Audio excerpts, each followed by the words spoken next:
Salut à toutes et à tous et merci pour votre fidélité à cette émission. C'est avec le même plaisir que je vous retrouve une fois de plus dans Football Planet, dont voici les titres.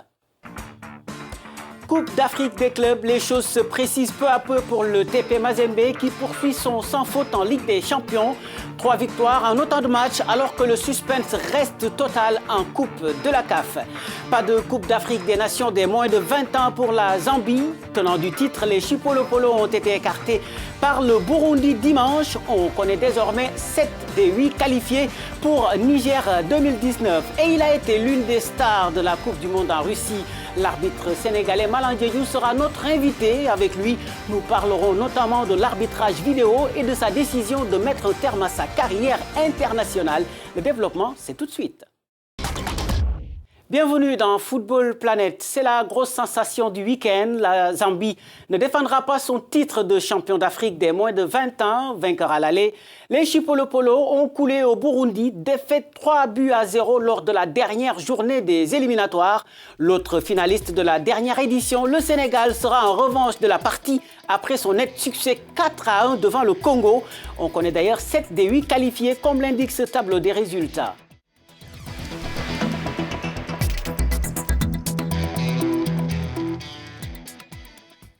Il ne reste donc plus qu'une place à prendre entre le Bénin et le Ghana, dont la double confrontation est prévue le 4 août pour l'aller et entre le 10 et le 12 août pour le retour.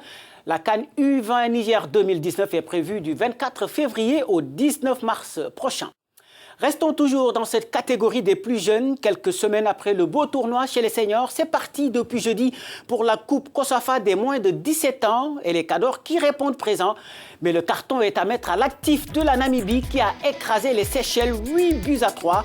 Pays hôte et finaliste de la dernière édition, l'île Maurice s'est rattrapé ce week-end devant la Namibie après sa défaite inaugurale, comme on peut le voir sur ce tableau des résultats et du programme de la semaine.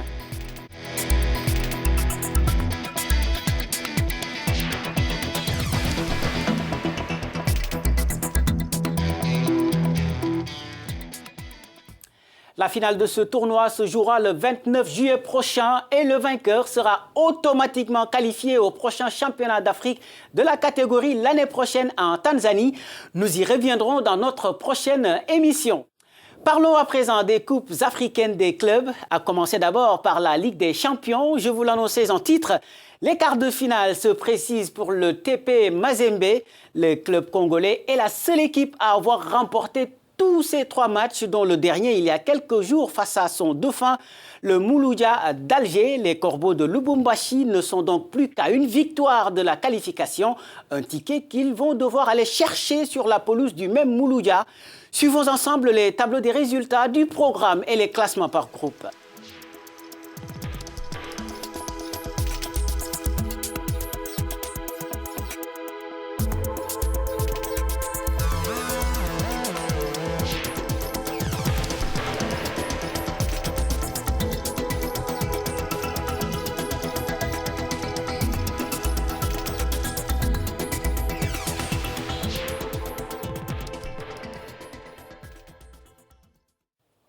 La 4e journée de cette Ligue des Champions se joue samedi prochain et le lendemain, place à la Coupe de la CAF dont on disputera également le 4e tour.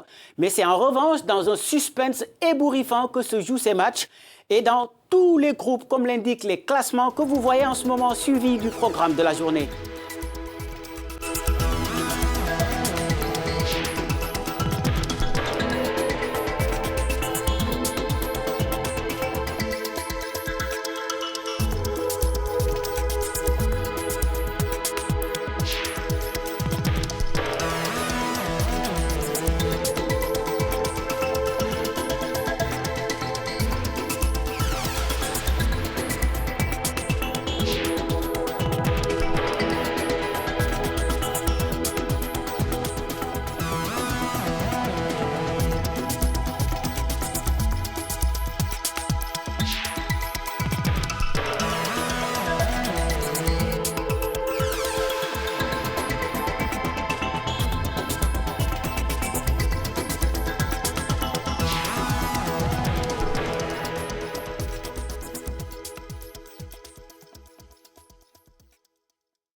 Comme vous avez pu le constater, le week-end s'annonce donc très passionnant un peu partout sur le continent. Reparlons de la Coupe du Monde. On a beaucoup spéculé sur l'échec des équipes africaines avec l'élimination des 5 représentants du continent dès le premier tour. Et pourtant, l'Afrique était bien représentée au second tour, pas par une équipe, mais par des arbitres et surtout par Malang Diédhiou. L'arbitre sénégalais, auteur de prestations de haute facture, a notamment arbitré le match pour la 3e place. C'est un honneur qu'il nous fait en acceptant notre invitation et merci pour ça, monsieur l'arbitre. Alors, on a pu mesurer toute la fierté des Sénégalais et de l'Afrique pour vos prestations à la Coupe du Monde. Qu'est-ce que cela représente d'un point de vue personnel? Je vous remercie. Vous savez, prendre part à une Coupe du Monde, le plus grand événement sportif, en tant qu'acteur, cela nécessairement procure du bien. Une chose était de participer à cette Coupe du Monde, une autre chose était de la réussir pour le Sénégal et pour l'Afrique. Je crois que à travers nos prestations saluées d'un peu partout, personnellement, nous sommes fiers de nous-mêmes et pas Malang Diédhiou en personne, mais le trio sénégalais composé de Malang Diédhiou, Djibril Camara et Elhadji Malick Samba. Mais je voudrais en même temps aussi dire que, à mon avis personnel, les prestations de tous les autres arbitres africains présents lors de ce mondial étaient excellentes. Alors, cela veut-il dire que le niveau de l'arbitrage africain reste très bon malgré ce que peuvent penser certains? Oui, comme je l'ai dit, le niveau de l'arbitrage africain est excellent. Les gens ont travaillé dur depuis des années. Depuis que Edi Maé est à la tête du département de l'arbitrage, avec la commission qui était là, avec les Badra Mamayassène et les autres, et ce travail-là a été renforcé. Dans les standards de la FIFA, avec tout le concept moderne de l'arbitrage qui répond à la rapidité du jeu, qui répond à plusieurs autres critères qui permettent à l'arbitre de suivre le jeu, de comprendre, d'anticiper et de pouvoir se déplacer pour être au bon moment et pouvoir prendre la bonne décision. Et je constate, et je crois avec tout le monde, que le niveau de l'arbitrage africain aujourd'hui est soit au même niveau que les autres, ou sinon meilleur. Vous avez parlé de nouveaux concepts de l'arbitrage. On sait que ce mondial a été marqué par l'introduction de la VAR, l'assistance vidéo à l'arbitrage, qui, il faut le reconnaître, n'a pas fait l'unanimité. Quel est l'avis de l'arbitre que vous êtes? La vidéo aide-t-elle le football et les arbitres? Oui, je crois que du point de vue justice, la vidéo aide le football. Je crois que l'équipe qui mérite de gagner le match restera toujours vainqueur. Mais du point de vue arbitral, je crois que la vidéo aussi permet à l'arbitre d'être serein jusqu'à la fin du match. Un arbitre, par exemple, après avoir sifflé un penalty, a besoin d'être rassuré. Aujourd'hui, on a la vidéo au moment T qui vous permet de savoir si votre décision effectivement est bonne ou mauvaise. Ça permet à l'arbitre de rester encore concentré, de ne plus se poser de questions par rapport à la décision qu'il a déjà prise. Naturellement, comme on vient de commencer à l'utiliser, il y aura quelques intérêts qu'il faut corriger. Alors, une dernière question avant de vous quitter. Vous avez annoncé, à la surprise générale, votre retraite internationale. Qu'est-ce qui a motivé cette décision? Il y a plusieurs raisons. Une des raisons, c'est d'abord pour accorder plus de temps à ma vie professionnelle. Mais la plus importante, celle qui est liée à mon âge, j'ai 45 ans aujourd'hui. C'est vrai qu'il n'y a plus de limitation d'âge au niveau de la FIFA. J'aurais pu aller jusqu'à la Coupe d'Afrique, mais j'ai préféré tout de suite accorder beaucoup plus de chance aux jeunes arbitres sénégalais qui pour eux participer aux éliminatoires de la CAN, participer à la Coupe d'Afrique des Nations, et pouvoir aussi compétir pour éventuellement aller à la prochaine Coupe du Monde. Donc, voilà les quelques raisons qui ont guidé cette décision qui, je vous l'assure, était difficile à prendre, mais mûrement réfléchie. Eh bien, sage décision, sommes-nous tentés de dire. En tout cas, nous vous remercions, Malang Diédhiou, d'avoir répondu à nos questions. Allez, c'est moi qui vous remercie.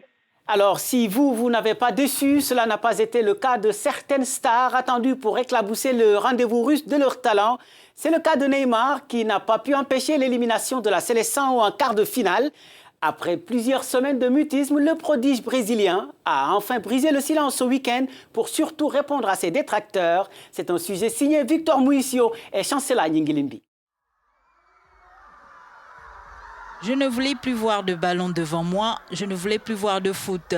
Des propos de lassitude de la star brésilienne confiée à la presse lors d'un entretien montrent la déception et la tristesse qu'il a ressentie après le mondial en Russie. L'international brésilien a fait l'objet de vives critiques pendant sa participation à la Coupe du Monde du fait de ses multiples simulations sur le terrain. Des critiques jugées injustes par le leader de la Seleção. C'est vrai, je crois que c'est la première fois qu'on me pose la question de cette manière et le raisonnement est bon. Je crois qu'on a plus critiqué celui qui subit les fautes que celui qui les commet. Ceux qui ont commis les fautes sont sortis indemnes.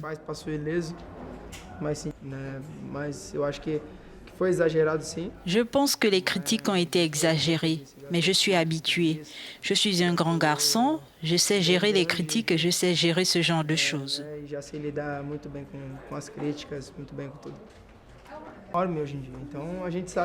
Vous savez à quel point c'est difficile de jouer au football, encore plus pour les attaquants.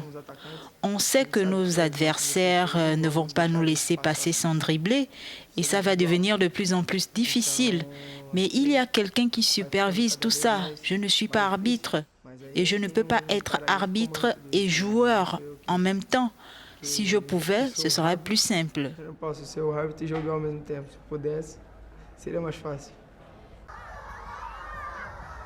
Les critiques et la pression ne semblent donc pas déranger la star brésilienne qui sera encore une fois au cœur des attentions cette saison du côté du PSG. Neymar tentera encore de briller sous le maillot parisien, lui qui ne l'a plus porté depuis mi-février à cause d'une blessure à la cheville. Et c'est la fin de cette émission à retrouver sur notre site web www.africanews.com et la discussion se poursuit aux adresses qui s'affichent au bas de votre écran. Je vous souhaite une excellente semaine et vous donne rendez-vous la semaine prochaine pour un autre numéro de Football Planète. Au revoir.